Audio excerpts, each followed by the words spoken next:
பெண்கள் நிலை. பெண்களை கேள்வி கேட்கும்போது பதில் கூறினால் எதிர்த்து பேசுகிறாய் என்றும், பதில் சொல்லவில்லை எனில் நிமிராமல் இருக்கிறாய் என்றும், அமைதியாக இருந்தால் நடிக்கிறார் என்றும், சந்தோஷமாக பேசினால் ஆர்ப்பாட்டம் செய்கிறாய் என்றும், விட்டு கொடுத்தால் ஏமாளி என்றும் இப்படி கூறும் சமூகத்திடம் பெண்கள் என்னதான் செய்வார்கள்? உறவுகள் நிலைப்பதற்கு எத்தனையோ அவமானங்களை கடக்க வேண்டி உள்ளது. சுயமரியாதையையும் தீர்மானத்தையும் இழந்துதான் ஒரு உறவு தொடர வேண்டும் என்றால் அப்படிப்பட்ட உறவு தேவையில்லை. உறவுகளை இழந்தால் மீண்டும் உருவாக்கலாம். இழந்த மரியாதை மீட்டெடுப்பது கஷ்டம். உறவுகளிடமிருந்து எவ்வளவு தூரம் விலகி இருக்கிறோமோ அவ்வளவேக்கு உறவுகள் நிலைத்திருக்கும்.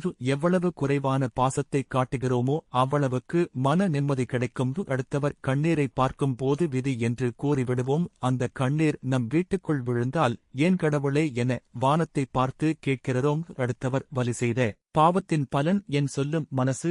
அதே வலி நம்மை தேடி வந்ததும் இது எங்களுக்கு ஏன் உடைந்து போகிறது? உண்மையில் வலி யாரையுமா தேடி வருவதில்லை. அதை அனுபவிக்காத வரை மனிதனின் எடை புரியாது. எனவே